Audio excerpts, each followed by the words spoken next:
The millionaire's son married an ugly woman against his father's will. However, when the bride took off her veil, everyone was left speechless. The Sullivan mansion stood like a fortress of glass and limestone on the Upper East Side, its windows glittering in the morning sun, like the ambitions of the man who built it. Richard Sullivan's office occupied the entire top floor, offering a panoramic view of Manhattan, a daily reminder of the empire he'd constructed from nothing but ruthless determination and strategic genius.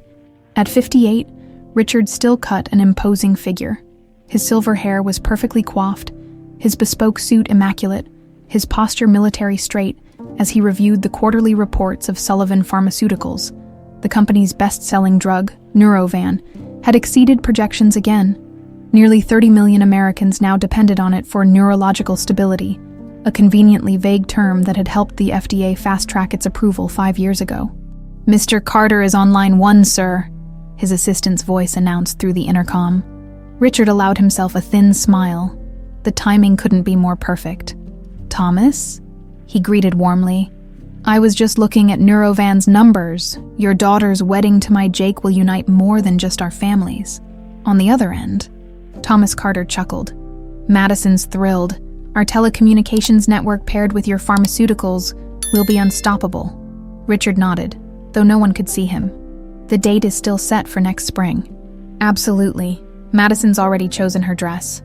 "Excellent. Jake will be thrilled." The lie slipped out effortlessly. In truth, Richard hadn't even told his son about the arrangement yet. At 28, Jake was brilliant. Harvard Business School, innovative thinking, compassionate leadership, everything a father could want in an heir, everything except obedience. Richard ended the call and swiveled his chair to face the window. The Sullivan dynasty was at a crucial juncture, with the Carter telecommunications empire joined to his pharmaceutical kingdom. They could expand globally in ways his competitors couldn't imagine. All Jake had to do was play his part. Across town, in a crumbling elementary school in the Bronx, Jake Sullivan knelt beside a small desk where 8-year-old Miguel was struggling with fractions. "See, if you have 4 pieces of pizza and you eat one, what fraction is left?" Jake asked. Miguel's face scrunched in concentration.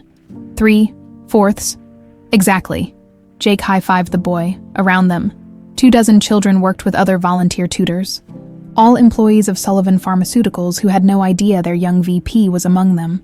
Jake had been running this education initiative for nearly a year, using a shell foundation to fund it. If his father knew he was wasting time on charity rather than acquisition strategy, there would be hell to pay. As the session ended, Jake gathered his things, nodding goodbye to the school's principal. That's when he first noticed her, a woman in her late 20s standing by the door, long chestnut hair partially obscuring her face. She wore a flowing scarf that draped elegantly around her neck and across the lower half of her face. "Mr. Sullivan." Her voice was soft but clear. "I'm Natalie Brooks. I teach literature here." Jake felt an unexpected flutter in his chest. Despite the scarf concealing much of her face, her eyes were captivating, intelligent, intense, and a striking shade of green that reminded him of summer leaves. "Please, call me Jake." He extended his hand, which she took with noticeable hesitation. "Your tutoring program is making a real difference," she said. "But I'm curious, why does the heir to Sullivan Pharmaceuticals hide his involvement?" Jake stiffened. "How did you—" "Your photo was in Forbes last month," she said, a hint of amusement in her voice. "Though you dressed down well." Jake studied her, noticing now how she kept the scarf positioned to cover most of her face. Only her eyes remained fully visible. "My father has specific ideas about how a Sullivan should spend his time," he admitted. "This doesn't fit his vision." "And what is his vision for you?" "Perpetuating the Sullivan legacy, making billion-dollar deals, marrying strategically." Jake was surprised by his own candor with this stranger. Natalie tilted her head slightly. "And what's your vision for yourself?" The question caught him off guard. No one had asked him that in years. "I believe businesses have responsibilities beyond profit," he said finally. "But that's not exactly the Sullivan way. Hence the secret tutoring." She nodded, understanding. "Your students would be disappointed to lose you." Jake found himself drawn to her, not just to her partially hidden beauty, but to something in her manner, a quiet intensity, a mystery. "Would you have coffee with me sometime?" The words left his mouth before he could reconsider. She seemed startled, one hand unconsciously adjusting her scarf. I don't generally socialize much. Just coffee, he pressed gently. I'd like to hear more about your work here. After a pause that felt eternal, she nodded. Friday after classes, but not anywhere fancy. The Carter girl is perfect for you, Richard declared that evening, pouring himself a generous scotch in the mansion's wood-paneled study. Beautiful, intelligent, connected. The merger of our families will be front-page news. Jake sat stiffly on the leather sofa, his untouched drink sweating onto the coaster. You arranged my marriage without consulting me. I arranged an opportunity, Richard corrected, his tone hardening. The Carter telecommunications empire alongside Sullivan Pharmaceuticals. We'd be untouchable. I'm not a corporate asset to be leveraged, Dad. Richard's eyes narrowed. Everything in this world is an asset, son. People, relationships, emotions. They're all commodities to be traded for advancement. I taught you that. You tried, Jake muttered. Richard set down his glass with controlled precision. The engagement announcement runs next month. You'll meet Madison for dinner next week. Jake rose, his jaw tight. And if I refuse? His father's laugh was cold. You won't. You're a Sullivan, and Sullivans understand power. In his penthouse apartment that night, Jake stood on his balcony overlooking Central Park, his father's words echoing in his mind. The Sullivan legacy had been drilled into him since childhood. Ruthlessness disguised as ambition, manipulation masquerading as strategy. Yet his thoughts kept drifting to the mysterious teacher with hidden features and penetrating eyes. Natalie Brooks represented everything outside his predetermined path. Humanity, simplicity, purpose. He didn't yet know that she was hiding far more than facial scars. He couldn't imagine that behind her concealing scarf lay not disfigurement, but a beautiful face that would have been instantly recognizable to anyone in his father's circle just 5 years ago. And he certainly couldn't know that 8 months from this night, she would be standing beside him at an altar, preparing to unleash a truth that would shatter the Sullivan empire and reveal that everything, his father, his legacy, even his own identity, was built on elaborately constructed lies. In her modest one-bedroom apartment in Queens, Natalie Brooks carefully removed the scarf that had concealed her face all day. She stood before the bathroom mirror, studying her reflection, not the reflection of a disfigured woman, but one of striking beauty, high cheekbones, a delicate nose, and full lips that formed a perfect Cupid's bow. Her skin was flawless, with no trace of the burns or scars she claimed to hide. He asked me out, she whispered to her reflection, conflicted emotions battling within her. 5 years ago, that face in the mirror had a different name, Alexandra Pierce, heiress to Pierce Pharmaceuticals, once the second largest pharmaceutical company in the country before its mysterious collapse. Alexandra turned away from the mirror and moved to a small safe hidden in her closet. Inside lay the only physical remnants of her former life, newspaper clippings about the Pierce family plane crash, medical records documenting surgeries she never actually had, and a flash drive containing damning evidence against Richard Sullivan. She hadn't needed reconstructive surgery after the crash. She'd needed to disappear. The memories came flooding back as they always did. The private jet cutting through clouds, her parents discussing a report they planned to submit to the FDA the following day. Her father, David Pierce, had discovered that Neurovan, Sullivan Pharmaceuticals' flagship drug, was causing severe liver damage in a statistically significant portion of patients. The cover-up had been elaborate, but David had irrefutable evidence. Once this report goes public, Sullivan is finished, her father had said confidently, 17 minutes later. The plane's left engine exploded. Alexandra still remembered the terrifying freefall, her mother's screams, her father's desperate attempt to shield her with his own body. The impact had killed both her parents instantly. She alone had survived, thrown clear of the main wreckage and found by rescuers hours later. The official investigation ruled it mechanical failure. Only Alexandra suspected otherwise. But a grieving 22-year-old's conspiracy theories were easily dismissed, especially when Richard Sullivan publicly expressed profound sorrow for his dear friends and respected competitors while recovering in a private hospital paid for by her family's insurance. Alexandra overheard 2 nurses discussing how Sullivan Pharmaceuticals stock had jumped 15 points after news of the Pierce tragedy. That same day, A manila envelope was delivered to her room with no return address. Inside were maintenance logs, communications between Sullivan executives, and offshore payments to the mechanic who had last serviced the Pierce family jet. The smoking gun was an email from Richard Sullivan himself. Ensure the problem is untraceable but definitive. The Pierce problem ends this week. A knock on her apartment door pulled Alexandra from her memories. She quickly resecured the scarf around her face before opening it. "You're late for our check-in," Mary Thompson said, stepping inside without waiting for an invitation. At 72, the Sullivan family's longtime housekeeper moved with surprising vigor, her shrewd eyes missing nothing as she surveyed the apartment. "I lost track of time," Alexandra replied. Mary had been the most unexpected ally in Alexandra's revenge plan. The older woman had worked for the Sullivans for over 40 years, first as Jake's nanny, then as the mansion's head housekeeper. When Alexandra had begun plotting her revenge 3 years ago, Mary had unexpectedly reached out through an anonymous email. "I knew your parents well," Mary had explained during their first clandestine meeting. "The Pierces and Sullivans were actually friends once, before Richard's ambition poisoned everything. I helped change your diapers when you visited the Sullivan home as a baby." "Why help me?" Alexandra had asked suspiciously. Mary's answer had been cryptic. "Let's just say I've witnessed Richard Sullivan's true nature for 40 years. Some debts must be paid." With Mary's help, Alexandra Pierce officially disappeared to Europe for specialized reconstructive surgery. Meanwhile, Natalie Brooks was created, complete with a teaching degree, references, and a carefully constructed background. Mary had used her connections to secure Natalie a position at the very school where Jake Sullivan ran his secret tutoring program. "So, he asked you out," Mary said now, sitting at Alexandra's small kitchen table. "This is moving faster than we anticipated." Alexandra paced the room. "It was unexpected. He's not what I thought he'd be.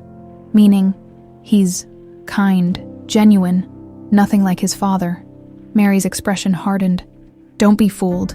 He's a Sullivan. The same blood runs through his veins."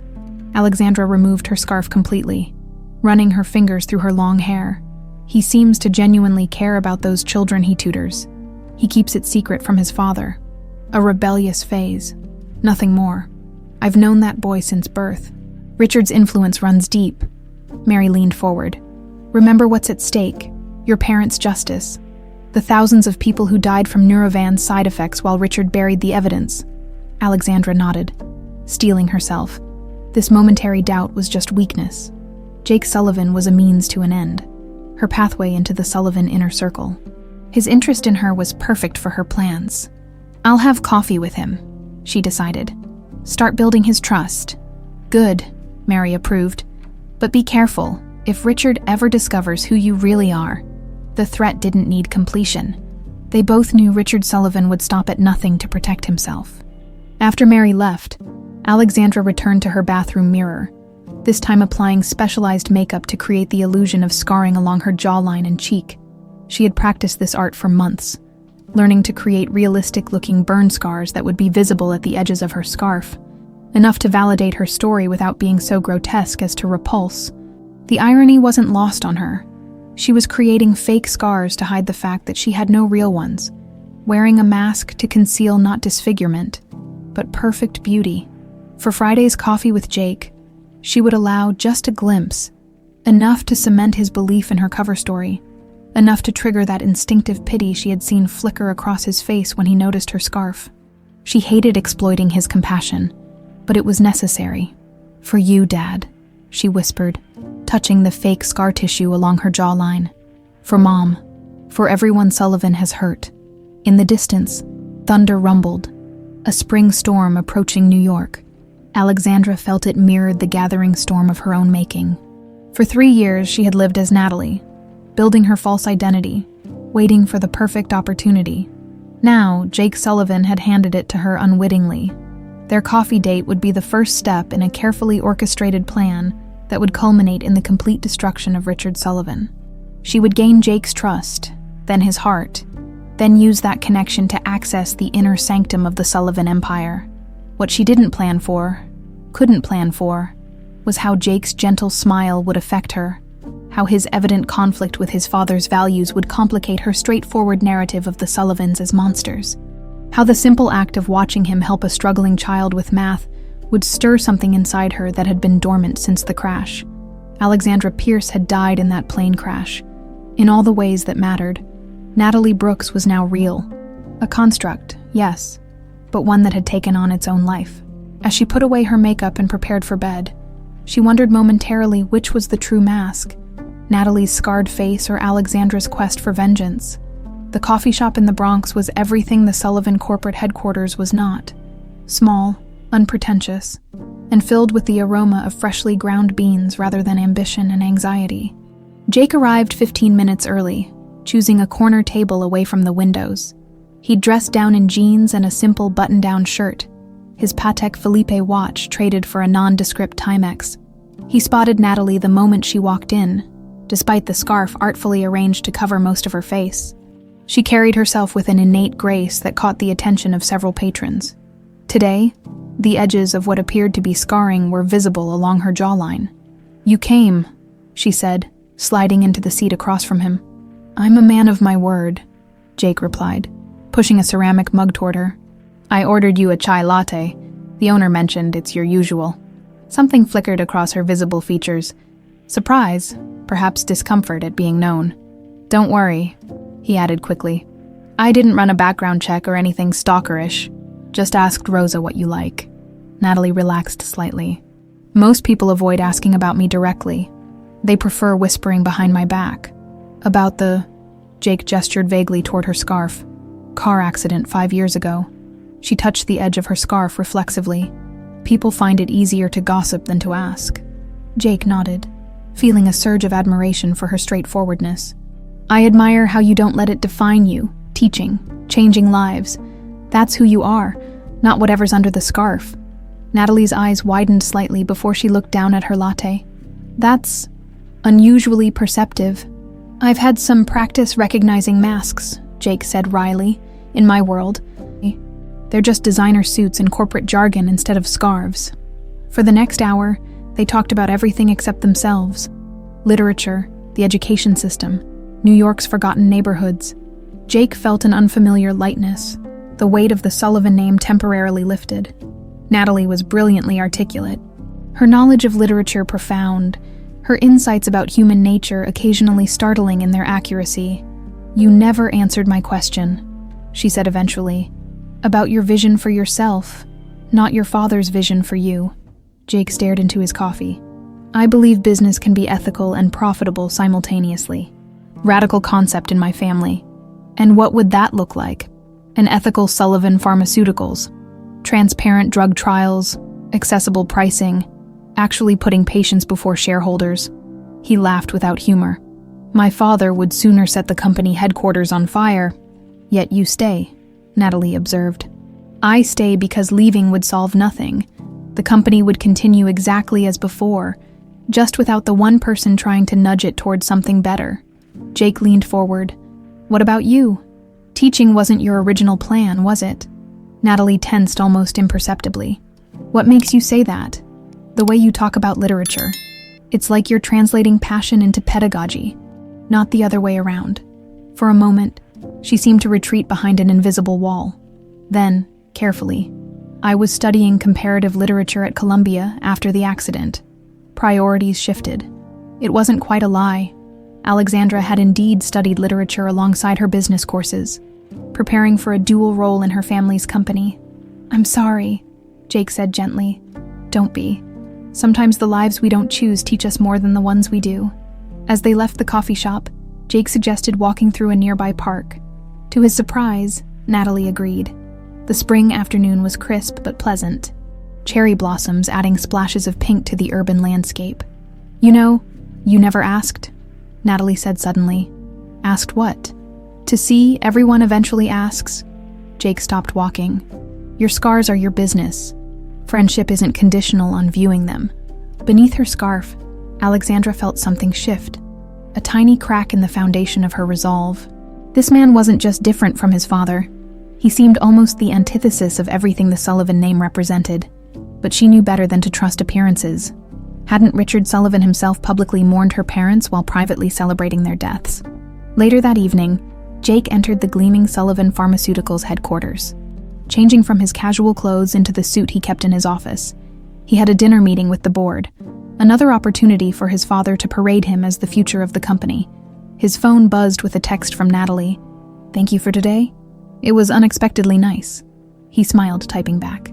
"Same time next Friday?" Her response came quickly. "I'd like that. Something amusing, son." Richard Sullivan's voice cut through Jake's moment of private happiness. Jake pocketed his phone. "Just confirming a meeting, Dad." Richard's eyes narrowed slightly, but he didn't press. "The Carter girl is looking forward to dinner next week. Her father says she's already planning the engagement party." "I never agreed to this arrangement," Jake said quietly. "The Sullivan-Carter merger is worth billions. Your personal preferences are irrelevant." Jake felt a familiar suffocation, the weight of the Sullivan legacy pressing down. "What if I refuse?" Richard's smile didn't reach his eyes. "Then I'll be forced to reconsider your position both in this company and in my will. There are plenty of hungry cousins who'd gladly take your place." The threat hung in the air, colder than any outright anger would have been. "Now," Richard continued smoothly, "shall we join the board?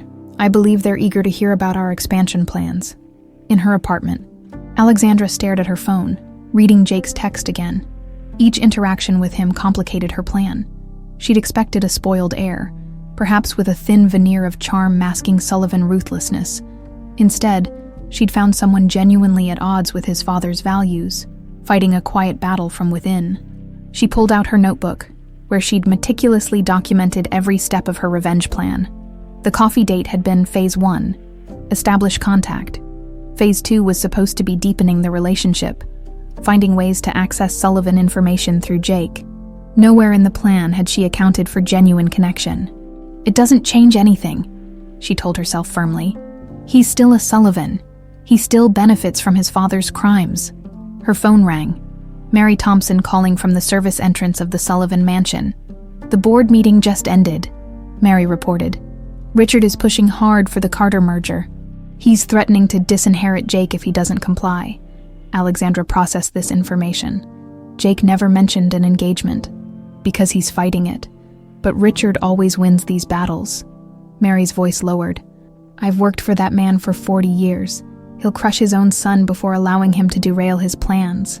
After hanging up, Alexandra paced her small living room. The two worlds she was straddling suddenly colliding. Jake Sullivan lived in a gilded cage, much like she once had. Only his was built by the very man who had destroyed her family. For a moment, she felt an unwelcome surge of empathy for him. Then she hardened herself against it. Empathy was a luxury she couldn't afford, not when justice for her parents remained unserved. Still, as she prepared for bed, Alexandra found herself looking forward to next Friday, with the anticipation that had nothing to do with her revenge plot. For a few hours in that coffee shop, she had almost forgotten who she really was, and why she was in Jake Sullivan's life. The realization terrified her. 8 months had transformed everything. What began as coffee dates evolved into dinners, museum visits, and long walks through the city.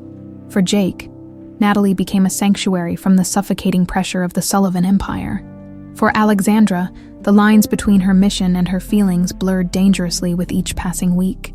"You're falling in love with him," Mary accused during one of their clandestine meetings in Central Park. Alexandra shook her head, though without conviction. "I'm gaining his trust. That was always the plan." "Your plan didn't include him falling in love with you," Mary countered. "He's going to propose soon." "My sources are certain." Alexandra's heart skipped traitorously. "That would accelerate our timeline." "It would also require you to make decisions," Mary said sharply. "As his wife, you'd have unprecedented access to Sullivan documents and properties. But marriage isn't a game, Alexandra." "I'm aware," she replied coldly.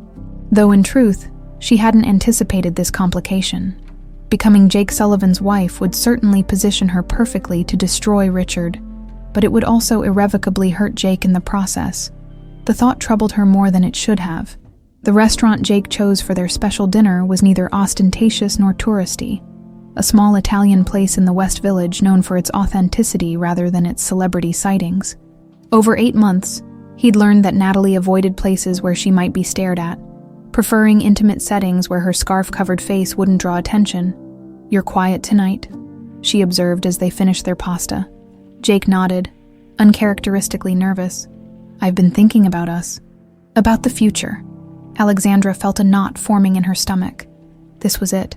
The moment that would either cement her revenge or force her to confront the feelings she'd been denying. 8 months ago, I was drowning in expectations, living someone else's vision of my life, Jake continued.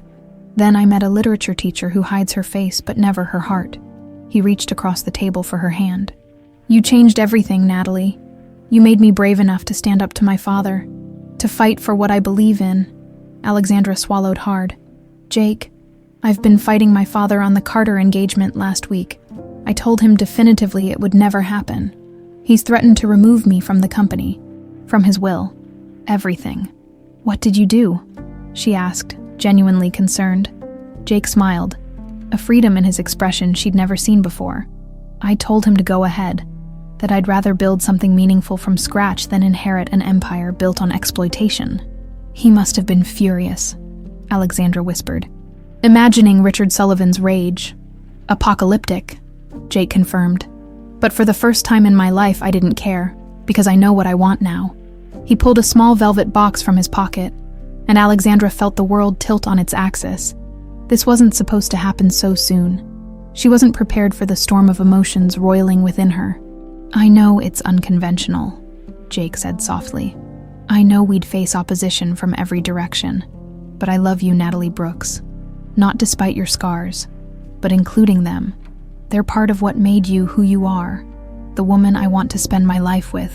He opened the box, revealing a simple but elegant diamond ring. "Will you marry me?" The question hung in the air between them, weighted with implications neither could fully comprehend. For Jake, it represented final liberation from his father's control. For Alexandra, it was both the perfect advancement of her revenge plot and a moral crisis she hadn't anticipated. "Your father will never accept me," she said, playing for time. "I don't need his acceptance. I need yours." Alexandra looked into Jake's earnest eyes, seeing nothing of Richard Sullivan's cold calculation in them. If she said yes, she would gain everything she needed to bring Richard down. If she said no, her entire plan would crumble, along with whatever genuine happiness she'd found these past months. "Yes," she whispered, the word carrying both truth and deception. "Yes, I'll marry you." As Jake slipped the ring onto her finger and leaned across the table to kiss what little of her face was visible above her scarf, Alexandra closed her eyes, wondering if she was sealing her vengeance or her doom. Richard Sullivan's study had always intimidated Jake. The dark wood paneling, leather-bound books, and imposing desk were designed to make visitors feel small. Today, however, Jake entered with a new confidence. "You wanted to see me?" he asked. Standing rather than taking a seat, Richard looked up from his computer, eyes cold. "Madison Carter called in tears this morning. She'd seen pictures of you dining with your teacher friend last night. Apparently, there was a rather significant piece of jewelry involved." "I was going to tell you myself," Jake said calmly. "Tell me what? That you're throwing away a billion-dollar merger for some disfigured nobody? That you're willing to destroy everything I've built? Her name is Natalie Brooks, and I'm going to marry her." Richard's face flushed with anger. "Have you completely lost your mind? Do you know what this will do to our stock prices? To our standing in the community?" "I know exactly what it will do," Jake replied. "It will show that a Sullivan can choose love over power, compassion over profit. Sentimentality," Richard spat. "You've always been soft, just like your mother. I should have corrected that weakness years ago. It's not weakness to recognize that there's more to life than the Sullivan legacy." Richard stood, rounding his desk with dangerous calm. "If you go through with this, you're finished. No position at the company, no inheritance, nothing but your trust fund, which I can't legally touch." "I expected nothing less," Jake said, surprised by how little the threat affected him. "You think you can build a life with this woman? That you can escape the Sullivan name? Everything you are exists because of me." "Not everything," Jake said quietly. "And there's nothing you can do to stop this wedding." Richard's laugh was cold and calculating. "We'll see about that." As Jake turned to leave, Richard called after him. "Who is she really?" "This teacher who's bewitched you. Have you ever even seen her face?" The question struck Jake like physical blows. "What are you implying?" "Only that people aren't always what they seem," especially those who hide behind convenient disguises. "Stay away from her," Jake warned, a protective instinct flaring within him. Richard's smile didn't reach his eyes. "I'm simply concerned for my son. Wouldn't any father want to know who's marrying into the family?" After Jake left, Richard picked up his phone and dialed a private number. "I need everything on Natalie Brooks," he instructed. "Education records, medical history, family background if she's hiding anything. I want to know. If she has any skeletons, dig them up." In her apartment, Alexandra stared at the engagement ring on her finger, its diamond catching the afternoon light. Everything was unfolding exactly as planned, yet nothing felt as she had expected. Her phone rang. "Mary. Richard's hired investigators," Mary reported without preamble. "He's digging into Natalie Brooks' past." Alexandra had anticipated this. "The records will hold up to scrutiny. You made sure of that." "Surface investigation, yes. But Richard's not hiring amateurs. They'll keep digging until they find inconsistencies." Alexandra twisted the ring nervously. "How much time do we have?" "A few weeks, maybe less." Mary paused. "Are you sure you want to go through with this? Once you marry him, there's no going back." The question echoed Alexandra's own doubts. 8 months ago, Jake Sullivan had been nothing more than a means to an end. Now, he was becoming something far more complicated. "The wedding proceeds as planned," she said firmly, squashing her doubts. "Richard Sullivan will finally pay for what he did to my parents." But as she ended the call, Alexandra wondered which was the greater deception, the false identity she'd created, or her pretense that her feelings for Jake weren't genuine. The announcement of Jake Sullivan's engagement to Natalie Brooks exploded through New York society like a thunderclap. The New York Times announcement, deliberately sparse on details about the bride, spawned a hurricane of speculation. "They're saying she's a disfigured schoolteacher," Madison Carter hissed to her father over brunch at the plaza. "A nobody from Queens with some tragic backstory. It's humiliating." Thomas Carter patted his daughter's hand. "Richard assures me he's handling it. This infatuation will pass." Across town, in a sleek office tower, Richard Sullivan sat across from Frank Donovan, a former FBI agent who'd built a lucrative career in private investigation. "What have you found?" Richard demanded. Donovan slid a thin folder across the desk. "On paper, Natalie Brooks is exactly what she appears. Born in Ohio, bachelor's degree from Ohio State, master's from NYU, car accident 5 years ago resulting in facial injuries, moved to New York for specialized treatment. Started teaching 3 years ago." And beneath the paper, that's where it gets interesting. Her medical records are comprehensive, but too clean. The hospital exists, the doctors exist. But when I spoke with staff there, nobody remembered a patient with her extensive injuries. Richard leaned forward. "What else?" "Her apartment lease started 3 years ago, matching when she began teaching. But I can't find any record of where she lived between the accident and moving to Queens. 5 years ago, she essentially appeared out of nowhere." "Could she be after my money?" Donovan shrugged. "Possible, but unlikely. She lives modestly, no suspicious financial transactions. She seems genuinely dedicated to teaching." Richard drummed his fingers on the folder. "Keep digging. Everyone has secrets. Find hers." "June wedding at the St. Thomas Church," Jake announced, scrolling through his phone calendar as he and Natalie sat in her apartment. "Small reception at the Botanical Garden after. Nothing ostentatious." Alexandra nodded, relieved he wasn't pushing for some gaudy Sullivan spectacle. "Your father won't approve." "My father hasn't approved of anything I've done since I learned to walk," Jake replied with a wry smile. "But he'll show up. Appearances matter more than anything to him." Alexandra's stomach tightened. Richard Sullivan would indeed attend, and within minutes of her revealing her true identity at that wedding, his carefully constructed world would collapse. "Do you ever think about your parents?" she asked suddenly. "What they would think of us?" Jake's expression softened. "My mother died when I was 7. I barely remember her, just a gentle voice and the smell of jasmine. As for my father, he's made his feelings abundantly clear. What was she like, your mother? Kind, always reading to me. My father says I inherited her soft heart like it's a defect." He squeezed Natalie's hand. "What about yours?" Alexandra swallowed hard. This wasn't fabricated backstory. This was her actual pain. They died in an accident too. They were brilliant, ethical, everything I aspired to be. They'd be proud of you, Jake said gently, building a new life after your accident, dedicating yourself to teaching. If only he knew how far from the truth that was. She wasn't building anything. She was methodically planning destruction. 2 weeks before the wedding, Mary Thompson slipped into Alexandra's apartment, her face drawn with worry. "Richard's investigators are getting too close," she whispered, though they were alone. "They've been questioning staff at the hospital where Natalie Brooks was supposedly treated." Alexandra paced her small living room. "The records are solid. You said so yourself. Records can be verified. People can be questioned. It's only a matter of time before someone realizes Natalie Brooks didn't exist until 3 years ago. Then we accelerate the plan," Alexandra decided. "I have everything I need to expose Richard at the wedding. The sabotage evidence, witness statements from former Sullivan employees about the Neurovan cover-up, even the maintenance worker who tampered with my parents' plane. I found him living in Arizona under a new name."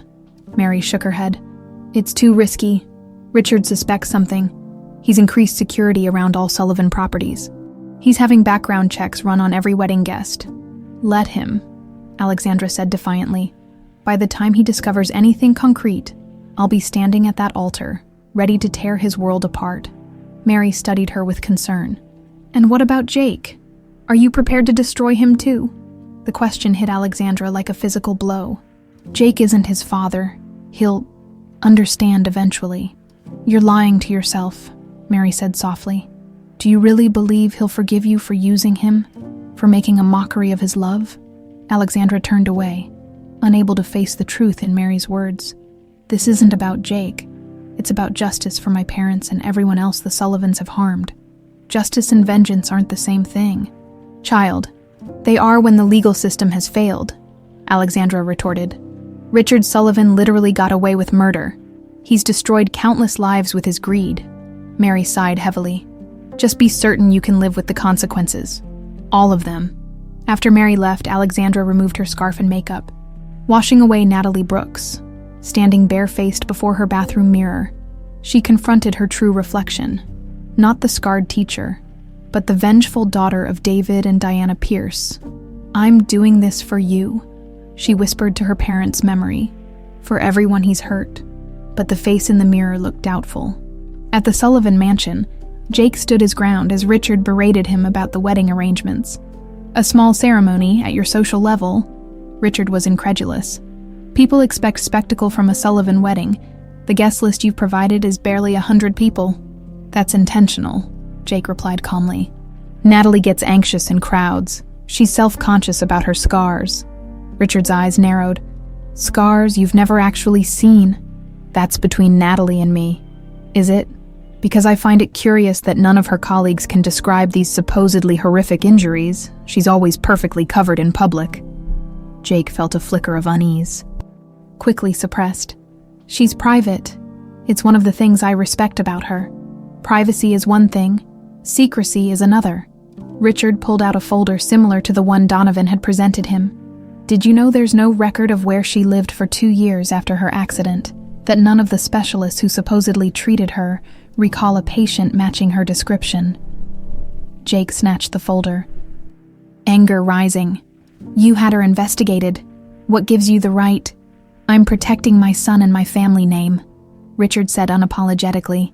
"Something about this woman doesn't add up." "Stay out of my life," Jake warned, throwing the folder onto Richard's desk. "The wedding happens in 2 weeks. You can either support me or continue this. Whatever this is, but you won't change my mind." As Jake stormed out, Richard called after him. "Ask to see her face, son. See what happens." The suggestion lingered like poison as Jake drove to Natalie's apartment. In 8 months, he'd never pressured her about her scars, respecting her comfort level and privacy, but his father's insinuations planted a seed of doubt he couldn't quite shake. Natalie answered the door in her customary scarf, her eyes immediately registering his troubled expression. "What's wrong?" Jake hesitated. "My father had you investigated." Alexandra felt ice spread through her veins, but kept her expression neutral. "I'm not surprised. Did he find anything interesting?" "Just gaps, things that didn't quite make sense to him." Jake ran a hand through his hair. "It's nothing.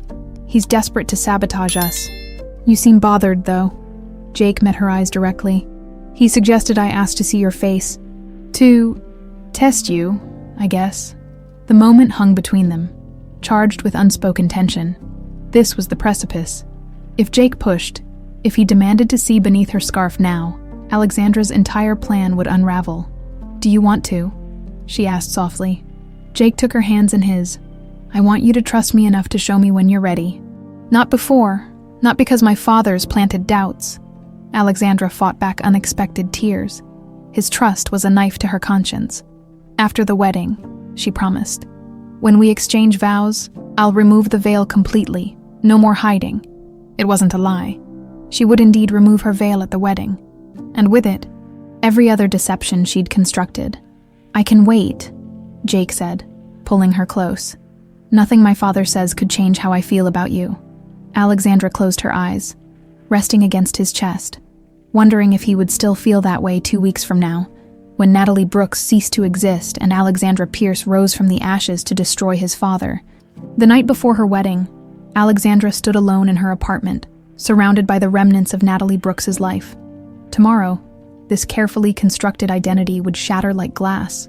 Tomorrow, Alexandra Pierce would return to the world in spectacular fashion, and Richard Sullivan would finally face justice. So why did she feel like she was about to commit a terrible crime? Her wedding dress hung on the closet door, elegant, understated, with a custom veil that would completely obscure her face during the ceremony. Not the traditional whisper of tulle, but an opaque shield behind which she would make her final preparations.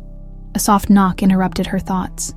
It's customary for the bride to have company the night before her wedding, Mary said, entering with a bottle of champagne. Even a bride with ulterior motives. Alexandra managed a weak smile. Is everything ready for tomorrow? Mary nodded, pouring 2 glasses. The documentation is in place. The witnesses are prepared to come forward. The evidence against Richard has been duplicated and secured with 3 separate attorneys. She handed Alexandra a glass. No matter what happens tomorrow, Richard Sullivan will face criminal charges for what he did to your parents. And Jake, Alexandra whispered. What will happen to him? Mary's expression softened with concern. That depends largely on you, doesn't it? On what you say to him after the truth comes out. Alexandra turned away, unable to face the question hovering between them. Did she love Jake Sullivan enough to salvage something from the wreckage she was about to create? I've spent 3 years planning this revenge, she said instead. I can't falter now. Mary sipped her champagne thoughtfully. There's something you should know before tomorrow. Something I've never told you about the Sullivans. Alexandra tensed. What is it? Not tonight? Mary decided, setting down her glass. You need rest before tomorrow. We can discuss it after the ceremony, when everything is done. Mary, it's nothing that changes what Richard did, Mary assured her. Just context that might be important afterward. Alexandra wanted to press further, but exhaustion was overtaking her. The weight of tomorrow's revelation. The culmination of years of planning, pressed down on her shoulders like a physical burden. Try to sleep, Mary advised, gathering her purse. Tomorrow will be eventful. After Mary left, Alexandra removed her scarf and the makeup that created her fake scars. She stared at her true face in the mirror, a face that only Mary had seen these past 3 years. One more day, she told her reflection. One more day as Natalie Brooks. Across town, in his penthouse apartment, Jake Sullivan stood on his balcony, watching the city lights shimmer against the night sky. His phone buzzed. Another message from his father. We need to talk before tomorrow. Crucial information about Natalie. Jake deleted it without responding, as he had the previous 5 messages. Whatever desperate tactics his father had planned, Jake wanted no part of them. His phone rang, Madison Carter's name flashing on the screen. He almost declined the call, then reconsidered. She deserved at least the courtesy of a conversation. Madison, he answered neutrally. Don't marry her, Jake. Her voice was strained, lacking its usual confidence. Your father showed me the investigation files. Something isn't right about her. Jake sighed. My father is manipulating you, just like he tries to manipulate everyone. No, listen to me. I had my own people look into her background. The accident she claims changed her life. The reports are inconsistent. The medical records exist. but there's no proof she was actually treated at those facilities. I'm not discussing this. Jake, please, Madison's voice cracked. I know we were an arrangement. Not a love match, but I care enough about you to warn you. This woman is hiding something significant, something beyond facial scars. The certainty in Madison's voice gave Jake pause. What exactly are you suggesting? I don't know, she admitted. But please, before you say your vows tomorrow, ask yourself why someone would create such an elaborate deception. What could be worth hiding behind literal and figurative veils? After ending the call, Jake poured himself a scotch, Madison's words echoing uncomfortably. He'd been so certain his father's suspicions were just desperate attempts to maintain control, but Madison had no reason to lie. His phone rang again. Richard Sullivan. Against his better judgment, Jake answered, It's late, Dad. Have you asked yourself why she insists on complete facial covering in public? Why none of her supposed medical providers remember treating her? Why there's a 2-year gap in her documented existence after her accident? Jake gripped the phone tighter. I trust her. Then you're a fool, Richard said bluntly. My investigators finally found something concrete. The real Natalie Brooks died 15 years ago at age 8. Whoever you're marrying tomorrow, it isn't Natalie Brooks. A cold sensation spread through Jake's chest. You're lying. I'm sending you the death certificate now. Ohio Public Records, check for yourself. Jake's phone pinged with an incoming file. His hand trembled slightly as he opened it. A scanned death certificate for Natalie Elizabeth Brooks, aged 8, from Columbus, Ohio, heart failure. This doesn't prove anything, Jake insisted, though doubt had taken root. It could be someone with the same name. The birth date matches exactly with your fiancé's claimed birth date, Richard countered. It's identity theft, plain and simple. Why would she? That's what you need to find out, son, before you legally bind yourself to someone who doesn't even exist. After his father hung up, Jake stared at the death certificate on his phone screen, possibilities cycling through his mind. Could Natalie have stolen an identity to escape an abusive situation? To hide from someone dangerous? Or was there something more sinister at work?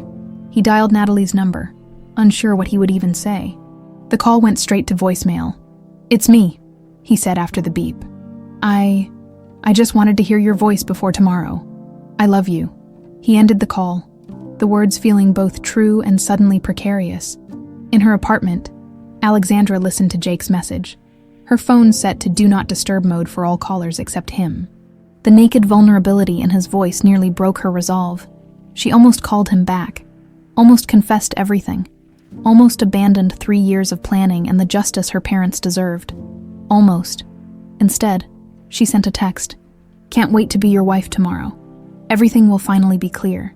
It wasn't a lie. Tomorrow, everything would indeed become devastatingly clear. Alexandra turned back to her preparations. On her kitchen table lay the final components of her revenge, a USB drive containing evidence of Sullivan Pharmaceuticals' criminal negligence with Neurovan, testimony from the mechanic who had sabotaged her parents' plane, and financial records showing money transfers from Sullivan's offshore accounts. Beside these lay an envelope containing the last thing Richard Sullivan would expect, her mother's locket, recovered from the crash site. Containing photos of Alexandra as a child alongside her parents, it would be the final, irrefutable proof of her identity. As midnight approached, Alexandra carefully applied her fake scar makeup one last time, then covered it with her scarf. Natalie Brooks' final appearance.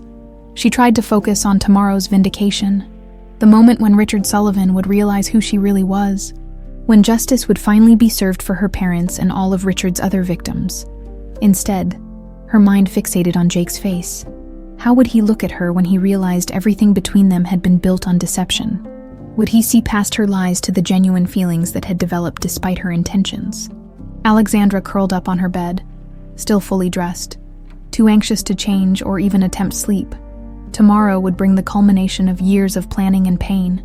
Tomorrow, Alexandra Pierce would rise from the ashes of her parents' murder to bring down their killer, but as she finally drifted into restless sleep, it wasn't thoughts of vengeance that filled her mind, but the memory of Jake's smile, his kindness, his unfailing belief in her, even a her that didn't truly exist. St. Thomas Church stood majestic against the clear June sky, its Gothic architecture a stark contrast to the modern skyscrapers surrounding it. Inside, flowers adorned every pew, white roses and lilies creating an atmosphere of ethereal elegance. Despite Jake's desire for a small ceremony, the church was filled with New York's elite. The Sullivan name had drawn them like moths to flame, many secretly hoping to witness a scandal rather than a celebration. In a small anteroom, Jake adjusted his bow tie. His stomach knotted with a mixture of anticipation and lingering doubt. His father's revelations about Natalie's identity had kept him awake most of the night, yet he'd made his decision. He would trust the woman he loved until she gave him reason not to. "Still time to back out," Richard Sullivan remarked, entering the room in an impeccable tuxedo. Jake met his father's gaze in the mirror. "I didn't think you'd come. And miss my only son's wedding. What would people say?" Richard's smile was brittle. "Did you look into what I sent you?" "I did." "And?" Jake turned to face his father directly. "And I'm still getting married today." Richard's expression hardened. "You're making a catastrophic mistake." "Maybe, but it's my mistake to make." Jake moved toward the door. "I should take my place at the altar." Richard grabbed his arm. "Jake, listen to me. This woman, whoever she really is, she's hiding something substantial. My investigators found—" "I don't want to hear it," Jake interrupted, pulling away. "Whatever game you're playing ends now." As Jake left the room, Richard pulled out his phone, sending a terse text to Frank Donovan, who was positioned discreetly among the wedding guests. "Be ready to move when I signal." In the bridal suite, Alexandra sat perfectly still as the makeup artist applied the final touches to her exposed skin. The elaborate veil, opaque enough to completely conceal her face, lay ready on a nearby table. "I've never done a bride who wanted to be so covered," the makeup artist commented. "Usually it's all about highlighting features, not hiding them." Alexandra smiled tightly. "I have my reasons." "Well, it's certainly unique," the woman continued, applying a bit more concealer to Alexandra's fake scars. "Though I could do wonders with those scars if you'd let me try a different approach. There are techniques that—" "This is perfect, thank you," Alexandra interrupted, eager to be alone with her thoughts. After the makeup artist left, Mary entered, carrying the bridal bouquet. Her expression was grave. "Richard's investigators discovered the real Natalie Brooks died as a child," she said without preamble. "He knows you're using a false identity." Alexandra's heart raced. "Does he know who I really am?" "Not yet, but he has people at the ceremony. He's planning something." "It doesn't matter," Alexandra said firmly.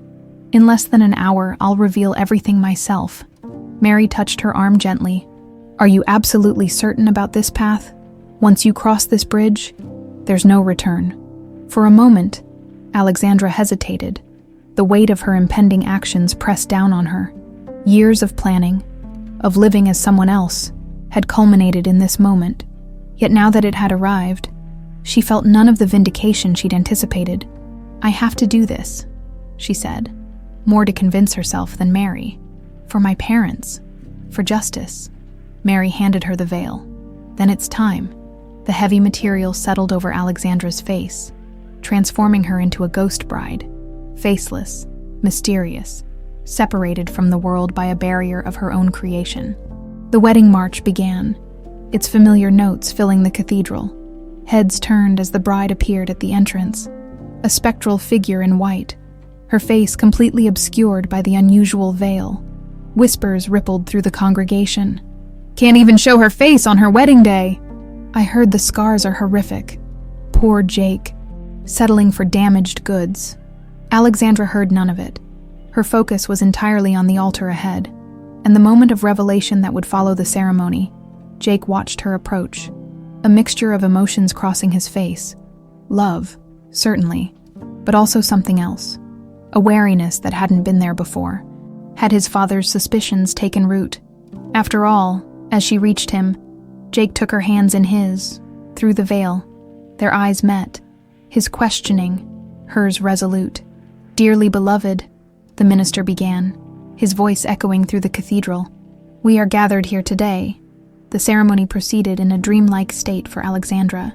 She spoke her responses mechanically, her mind focused on what would come after, the moment when she would lift her veil not to seal her marriage, but to unleash her revenge.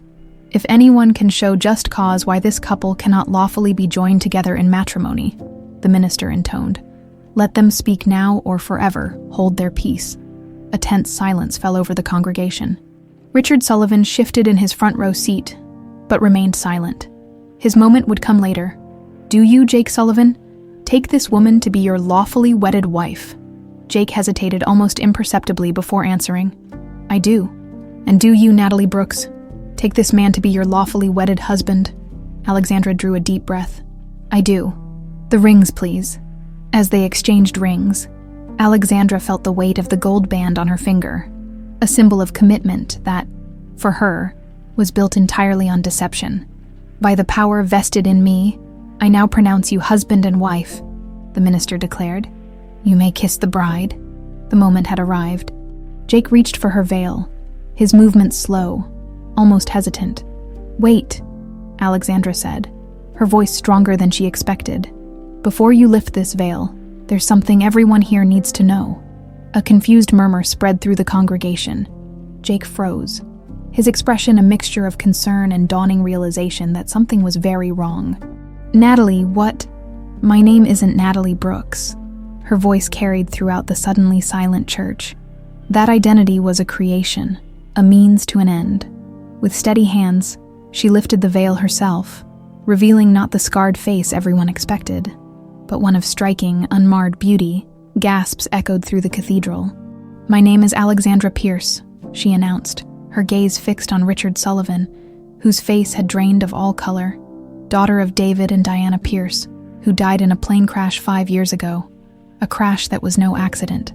The silence in the church was absolute, broken only by Richard Sullivan's chair scraping back as he stood. This is outrageous, he began, but Alexandra cut him off. The plane carrying my parents was sabotaged, she continued, her voice ringing with years of suppressed rage. Sabotaged on the orders of Richard Sullivan, to prevent them from revealing that his company's best-selling drug, Neurovan, was causing fatal liver damage, a fact they had discovered and were about to report to the FDA. Jake stared at her, his expression transforming from confusion to horror. Alexandra Pierce, he whispered. The family that your father destroyed, she finished for him. I survived the crash. I've spent the last 3 years gathering evidence, creating the identity of Natalie Brooks, working my way into position to expose the truth. She turned to face the stunned congregation. I have documentation proving the sabotage, testimony from the mechanic who was paid to tamper with the plane, financial records of offshore payments, everything needed to bring Richard Sullivan to justice. Richard stepped into the aisle, his face contorted with fury. This woman is clearly delusional. Security, remove her immediately. But before anyone could move, Mary Thompson rose from her seat, her voice cutting through the chaos. Everything she says is true. I've worked in the Sullivan household for 40 years. I've witnessed Richard's crimes firsthand, helped cover many of them myself. But not this time. The church erupted in shocked conversations. Journalists present for the society wedding were already typing frantically on their phones. Security personnel looked uncertainly between Richard and Jake, unsure whose orders to follow. Alexandra turned back to Jake, whose face had become a mask of shock and betrayal. I never meant to fall in love with you, she said softly, for his ears alone. That wasn't part of the plan. Was any of it real? He asked, his voice barely audible. Before she could answer, Richard Sullivan pushed his way to the altar, rage making him reckless. You think you can destroy me with these fabrications? I'll bury you so deep no one will remember your name. Jake stepped between his father and Alexandra. Is it true? He demanded.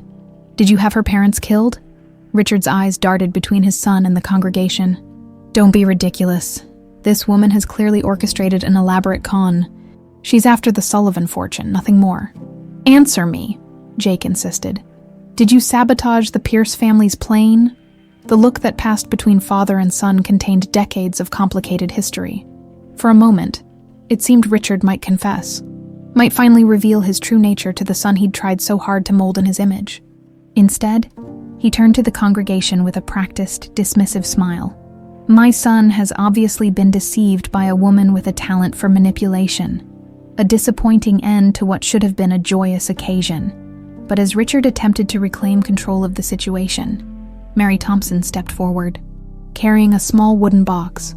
"There's one more truth that needs to be told today," she announced, her voice cutting through the chaos. "One final secret that changes everything." Mary Thompson stood at the center of the chaos, the small wooden box clutched in her weathered hands. The church had fallen into an uneasy silence, the kind that comes before a devastating storm. "I've served the Sullivan family for over 40 years, Mary said, her voice wavering slightly but growing stronger with each word. "I've kept their secrets, cleaned up their messes, and watched the corruption eat away at what was once a good man." Richard's face contorted with rage. "Mary, whatever you think you're doing, silence," she commanded with surprising authority. "You've done enough damage." Mary turned to Jake, her expression softening. "My boy, what I'm about to tell you will change everything you believe about yourself." Jake stood frozen between his father and Alexandra, his world already crumbling. "What are you talking about?" Mary approached him slowly, opening the wooden box. Inside lay a yellowed envelope and a faded photograph. "Before you were born, your mother had a brief relationship with David Pierce." A collective gasp swept through the congregation. Alexandra's eyes widened in horrified realization. "This is absurd," Richard growled. "Catherine would never." "It was before your engagement was announced," Mary continued, undeterred. "A few months later, she discovered she was pregnant. By then, she was already committed to you, Richard. You agreed to raise the child as your own." Never revealing the truth, Jake staggered backward, grabbing the altar rail for support. "What are you saying?" Mary handed him the photograph. In it, a young David Pierce stood beside Jake's mother, their expressions intimate and loving. "David Pierce was your biological father, Jake," Mary said softly. "The man Richard had killed was your real father." The revelation landed like a physical blow. Jake's knees buckled as the implications cascaded through his mind. Alexandra's face had drained of all color. "No," she whispered. "That would mean—" "You and Jake are half-siblings," Mary confirmed, her expression grave. "You share a father." The church erupted again, reporters frantically documenting every word, guests muttering in scandalized tones. Richard Sullivan stood immobilized, his carefully constructed world disintegrating around him. Alexandra felt the room spinning. The man she'd fallen in love with, the man she'd just married, was her half-brother. The revenge she'd meticulously planned had led her not to justice, but to an unspeakable taboo. "You're lying," Jake accused Mary, his voice breaking. "This is another manipulation. The letter in this box contains a confession from your mother," Mary replied, "written before she died, entrusted to me to give you when the time was right." "And you decided our wedding day was the right time?" Alexandra demanded, anger temporarily overriding her shock. Mary met her gaze steadily. "I decided the truth needed to be revealed before you destroyed each other." Jake unfolded the letter with trembling hands, his eyes scanning the faded handwriting. His expression shifted from disbelief to devastation as he read his mother's words, confirming everything Mary had claimed. "No," he whispered, letting the letter fall to the ground. "This can't be true." Richard Sullivan, seeing his son's distress, finally found his voice. "Jake, whatever this letter says, you are my son. I raised you. I shaped you. Pierce was nothing.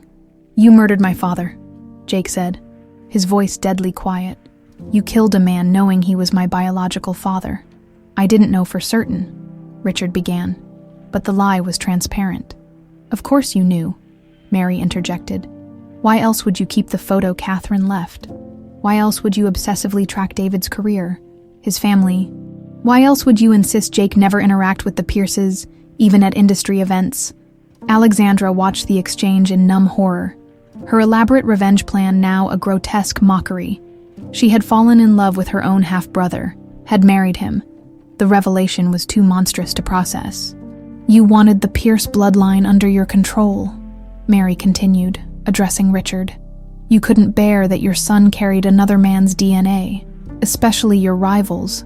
So you claimed him, shaped him, tried to erase every trace of David in him."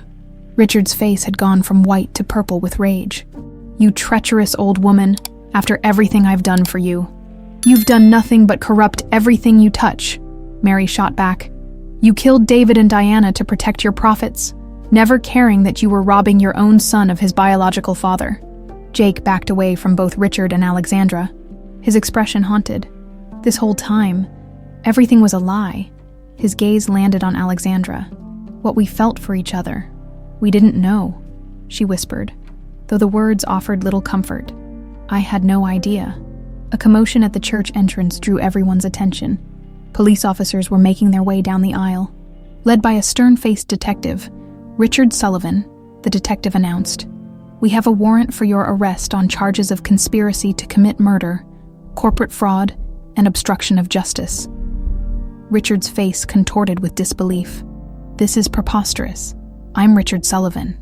Your name doesn't grant you immunity," the detective replied coolly. "We've received substantial evidence implicating you in the deaths of David and Diana Pierce, as well as in covering up critical safety data related to Neurovan." As the officers approached, Richard suddenly clutched at his chest, his face contorting in pain.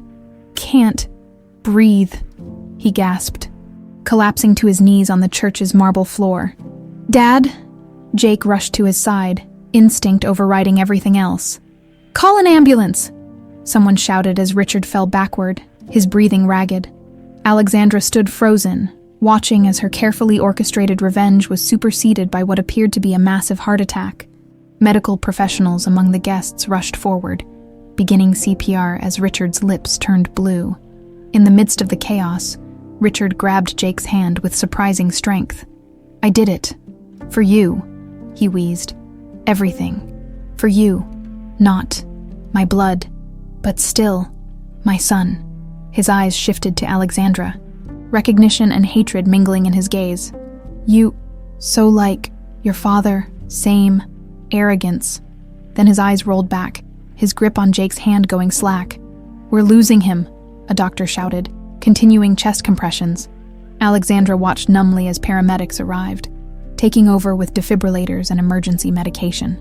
The wedding guest had been ushered outside, but she remained rooted to the spot, unable to process the catastrophic unraveling of everything she'd planned. Jake looked up from his father's prone form, his eyes meeting Alexandra's across the church. In that gaze was a universe of betrayal, confusion, and revulsion, not just at her deception, but at the biological truth that had turned their love into something forbidden. "Time of death, 11:42 a.m., a paramedic announced quietly, stepping back from Richard's still form. A strangled sob escaped Jake's throat, despite everything Richard had done. He had been the only father Jake had ever known. As police officers respectfully gave Jake space to grieve, Detective Hansen approached Alexandra. "Ms. Pierce, we'll need your statement regarding the evidence you've collected against Mr. Sullivan." Alexandra nodded mechanically, but her attention remained fixed on Jake, her husband. Her half-brother, the unintended casualty of her revenge. The wedding that was supposed to culminate in justice had instead ended with death, and the revelation of a truth too terrible to bear. As paramedics covered Richard Sullivan's body with a sheet, Alexandra realized that her years of plotting had led not to the clean vengeance she'd imagined, but to a tragedy of Shakespearean proportions. The cathedral, so recently adorned for celebration, now stood as a mausoleum to shattered lives and irrevocable revelations. The wedding guests who had come expecting high society drama had witnessed something far more devastating, the complete destruction of two intertwined dynasties, brought down not by corporate warfare, but by secrets, lies, and the unintended consequences of vengeance. 6 months after the catastrophic wedding, Jake Sullivan stood at the floor-to-ceiling windows of his penthouse, watching Snowblanket Central Park. Winter had descended on New York, turning the city into a monochrome landscape that matched his emotional state. Richard Sullivan's funeral had been a media circus, with reporters speculating wildly about the scandalous revelations that had preceded his death. The subsequent investigations into Sullivan Pharmaceuticals had uncovered decades of corruption, data falsification, and criminal negligence that extended far beyond the Neurovan cover-up. Jake had stepped up as CEO despite his initial impulse to walk away from everything bearing the Sullivan name. The company's 15,000 employees deserved better than to suffer for his father's crimes. His phone buzzed with a text from his attorney. "DNA results are in. Meeting in 30. Jake's heart rate quickened. For 6 months, he'd avoided all contact with Alexandra, processing his anger and confusion in isolation. The wedding had been legally annulled within days. The entirety of their relationship rendered not just a deception, but a biological taboo by Mary's revelation. Yet doubt had lingered in Jake's mind. Something about Mary's dramatic revelation had seemed theatrical, too convenient. After weeks of brooding, he'd authorized a comprehensive investigation, not just into Alexandra's claims about his father, which had proven devastatingly accurate, but into Mary's claim about his own paternity. Across town, in a modest hotel suite that had been her home since the wedding, Alexandra sat opposite Dr. Neil Winters, one of the country's foremost geneticists. "You're absolutely certain?" she asked for the third time, struggling to process his words. Dr. Winters nodded patiently. "The genetic markers are conclusive. Miss Pierce, there is zero chance that you and Jake Sullivan share a biological father. You are definitively not related by blood." Alexandra pressed a hand to her mouth, emotions too complex to name washing over her. But Mary Thompson showed documentation. A letter from Jake's mother. A photograph. Documentation can be falsified. Dr. Andy Winters replied gently. "DNA cannot. Science doesn't lie, Mrs. Pierce. Whatever Miss Thompson's motivations were for claiming you and Mr. Sullivan are siblings, biological reality contradicts her entirely." After the geneticist left, Alexandra sat in stunned silence, trying to make sense of this new revelation. If Mary had lied about Jake's paternity, what else had she lied about, and why? Her phone rang. Jake's attorney requesting a meeting. Mary Thompson's apartment in Queens was modest but comfortable, paid for by decades of Sullivan family's salary. At 72, she had expected to live out her retirement in peace. The pounding on her door suggested otherwise. "NYPD, open up, Ms. Thompson." Mary smoothed her cardigan and opened the door calmly. "Is there a problem, officers?" Detective Hansen stepped forward. "Mary Thompson, you're under arrest for obstruction of justice, evidence tampering, and conspiracy related to the Sullivan Pierce case." As they handcuffed her, Mary remained eerily composed. "I was wondering when you'd figure it out." The law offices of Geller and Associates occupied the 42nd floor of a sleek Manhattan high-rise. Jake arrived first, waiting tensely in the conference room. When Alexandra entered, it was their first face-to-face meeting since the wedding. She looked different, her hair shorter, her posture less guarded, without the scarf and fake scars. She was strikingly beautiful, yet Jake barely recognized the woman he'd thought he knew. "Thank you for coming," he said formally. "Your lawyer didn't give me much choice," she replied, taking a seat across from him rather than beside him. Richard's death and the subsequent investigations had confirmed everything Alexandra had claimed about the plane sabotage and Neurovan cover-up. Richard Sullivan had indeed ordered the murder of her parents. That validation had brought Alexandra no joy, only a hollow emptiness where her quest for vengeance had once burned. Jake's attorney entered, followed by Dr. Winters and Detective Hansen. "Miss Pierce, Mr. Sullivan," the detective began. "We've uncovered significant evidence that Mary Thompson deliberately fabricated the claim that you are half-siblings." Alexandra tensed. "Why would she do that?" "We were hoping you might have insight," Hansen replied. "She's refusing to explain her motivations." Jake leaned forward. "What evidence do you have besides the DNA results?" Dr. Winters placed a folder on the table.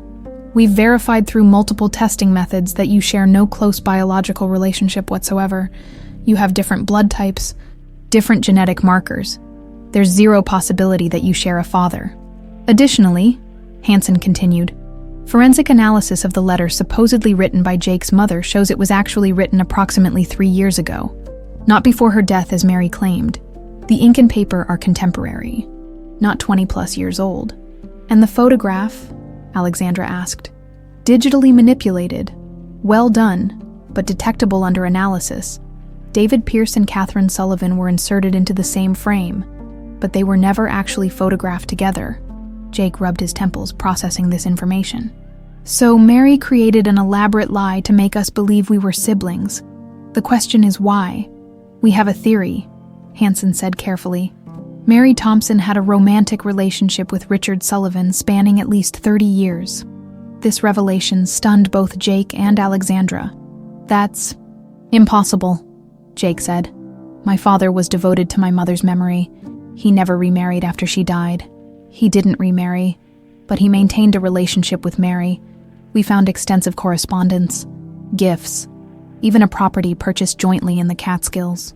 Hanson slid several photographs across the table. Richard and Mary together at the mountain property, looking unmistakably intimate. Mary was in love with your father, Hanson continued. Based on our interviews with household staff, she believed that after your mother died, Richard would eventually marry her. When that didn't happen, she remained devoted anyway, serving as his confidant and, occasionally, accomplice. She helped him cover up the Neurovan side effects, Alexandra realized. She knew about my parents. Hanson nodded. She was protecting Richard, even after his death. By creating the sibling narrative, she accomplished two things. She prevented your marriage, which she likely saw as a betrayal of Richard's memory, and she diverted attention from Richard's most heinous crime, the murder of the Pierces, to a more sensational story of accidental incest. She was willing to psychologically torture us to protect his reputation, Jake asked incredulously. People in long-term, unrequited relationships can develop extreme loyalty, Hanson explained. In her mind, she was honoring his memory by preventing his son from marrying the daughter of his greatest enemy. Alexandra stood abruptly, pacing the conference room. All this time, these past 6 months, believing that Jake and she couldn't finish the sentence. Jake remained seated, his expression unreadable. Does Mary understand that her deception has been uncovered? Yes. She's been remarkably calm about it. Her only comment was, and I quote, "I did what Richard would have wanted." After Hanson and Dr. Winters left, Jake and Alexandra remained in the conference room, a heavy silence between them. "So we're not siblings," Alexandra finally said. "No. And everything else. My parents' murder, the Neurovan cover-up, was true." "Yes." Jake met her gaze directly. "Your revenge was justified. My father was a monster." Alexandra felt no satisfaction at this acknowledgement, only exhaustion. "Where does this leave us?" "I don't know," Jake admitted. "You infiltrated my life under false pretenses. You planned to use me to destroy my father." "Yes, but somewhere along the way your feelings became real." Alexandra hesitated, then nodded. "Yes, but it doesn't erase what I did." Jake stood, moving to the window. "I've spent 6 months rebuilding Sullivan Pharmaceuticals from the ground up. Transparent testing protocols, patient advocacy committees, price reductions on critical medications. I'm trying to create something good from my father's corruption. I know, I've followed the news." He turned to face her. "And you? What have you been doing? Giving statements to prosecutors, rebuilding Pierce Pharmaceuticals with what assets remained in trust, trying to make sense of everything." The silence that fell between them was heavy with unspoken words, possibilities, and lingering hurt. "We're not siblings," Jake said finally, "but I don't know if we can ever move past everything else." Alexandra nodded, a lump forming in her throat. "I understand." As she gathered her coat to leave, Jake asked one final question. "Was any of it real? Us?" Alexandra paused at the door. "It became the most real thing in my life," she answered quietly. "And that's why the deception hurts us both." She left without looking back. Snow beginning to fall more heavily outside. The truth had finally emerged from beneath layers of lies, but whether it could heal what had been broken remained uncertain. 1 year after the wedding that never was, the Pierce Sullivan Foundation for Reconstructive Surgery opened its doors in a renovated brownstone in Manhattan. The building stood as a physical manifestation of an unlikely partnership, a collaboration between two pharmaceutical empires once locked in deadly competition. Alexandra Pierce surveyed the reception area with quiet satisfaction. Photos of smiling patients lined the walls, each face bearing the marks of surgical reconstruction. Some showed children born with cleft palates, others adults rebuilding their lives after accidents. All represented second chances. "Miss Pierce, the board members are assembling in the conference room," her assistant informed her. Alexandra nodded, smoothing her tailored blazer. At 29, she had finally reclaimed not just her name, but her purpose. The foundation represented the best parts of her parents' legacy, their commitment to healing rather than profit. The quarterly board meeting proceeded efficiently, with updates on patients served, surgical innovations, and funding allocations. As Alexandra concluded her presentation, she didn't miss the empty chair at the far end of the table, the seat reserved for Jake Sullivan. who had co-founded the foundation, but delegated his voting rights to a representative. In the year since learning they weren't siblings, Alexandra and Jake had maintained a strictly professional relationship, communicating primarily through intermediaries. Their joint foundation served as both penance and purpose, Jake's way of making amends for his father's crimes, Alexandra's way of honoring her parents' memory. After the meeting, Alexandra retreated to her office, where a framed photograph of her parents stood on her desk, the only personal item in an otherwise minimalist space. She touched the frame gently, a ritual that had become almost unconscious. "They would be proud," a voice said from the doorway. Alexandra looked up, startled to see Jake standing there. In the year since they'd last spoken directly, he'd changed, his face leaner, his eyes carrying a weight that hadn't been there before. "I didn't know you were coming today," she said, regaining her composure. "I wanted to see the foundation in operation," he replied, remaining at the threshold. "May I come in?" Alexandra gestured to a chair, hyper-aware of his presence as he entered her space. The last time they'd been alone together had been in that lawyer's office, processing the truth about Mary's deception. "The foundation is exceeding expectations," she said. "Falling back on professional formality, we've helped 63 patients in our first quarter alone." Jake nodded, his gaze taking in the office before settling on her. "That's not why I'm here." Alexandra tensed. "Then why?" "I'm leaving for Europe next week, expanding Sullivan Pharmaceuticals' ethical research division in Switzerland." "Congratulations," she said automatically. Ignoring the unexpected pang his announcement caused, Jake leaned forward slightly. "Before I go, I needed to give you something." From his briefcase, he withdrew a flat, square package wrapped in simple brown paper. Alexandra accepted it cautiously, unwrapping it to reveal a glass shadow box. Inside, carefully preserved, was a wedding veil. Her wedding veil. "I don't understand," she said, staring at the artifact from that catastrophic day. "You told me once it belonged to your mother," Jake explained quietly, "that it was the only thing that survived the crash with you. I thought you should have it back." Alexandra ran her fingers over the glass, memories flooding back. "Where did you get this?" "I left it at the church that day. Mary had taken it. It was among her possessions when the police searched her apartment." Jake hesitated. "I've been holding on to it for months, trying to decide what to do with it." The veil lay between them, a physical embodiment of everything that had gone wrong, and perhaps of what might have been genuine between them. "Why now?" Alexandra asked. Jake met her gaze directly. "Because I've spent a year trying to hate you for what you did. For the lies, the manipulation, the revenge plot that used me as a pawn." He shook his head slightly. "But the truth is, despite everything, I've never been able to regret knowing you." Alexandra felt something crack in the carefully constructed wall she'd built around her emotions. "Jake, let me finish," he said gently. "What you did was wrong. The deception was wrong. But your cause wasn't. My father was responsible for your parents' deaths. He covered up Neurovan side effects, causing countless more deaths. Your anger was justified." "That doesn't excuse how I went about it," Alexandra replied. "No, it doesn't. But this past year has taught me something about holding on to anger." Jake gestured to the foundation around them. "Look what we've built from the wreckage of our family's warfare. Something healing, something good."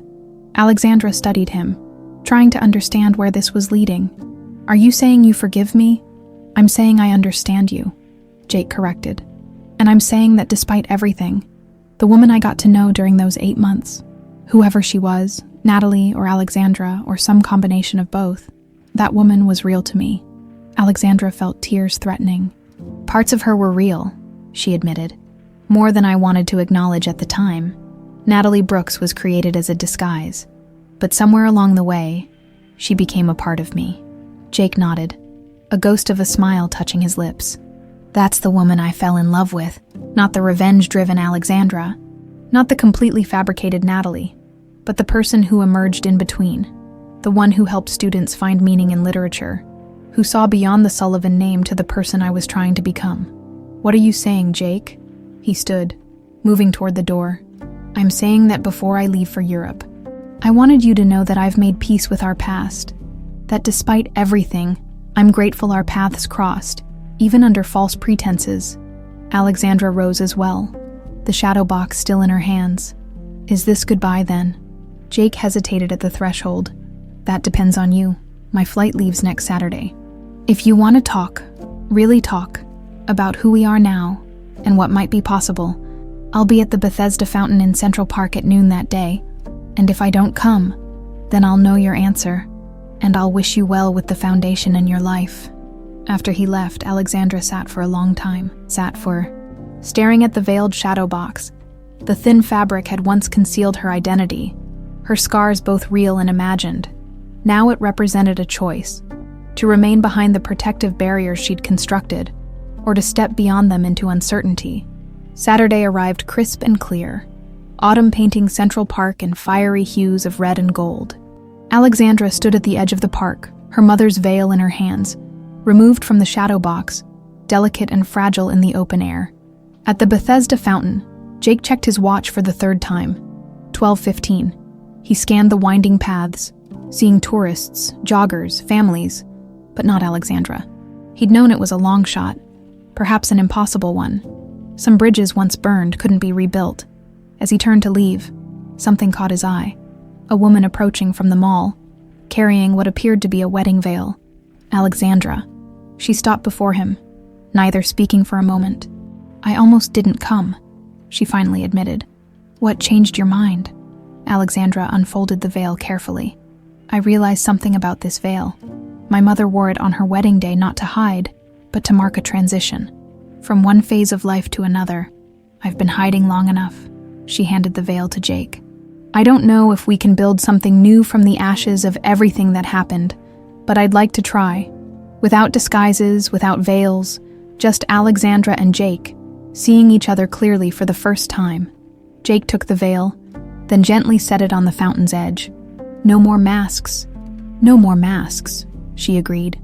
As they walked together through the autumn-painted park, the veil caught a gust of wind, lifting momentarily before settling back on the stone, a gossamer reminder of the past they were finally leaving behind. In the foundation office, the framed veil would eventually take its place on the wall, not as a symbol of deception or revenge, but as a reminder that even from the deepest tragedies, something meaningful could emerge when the veils between people finally fell away.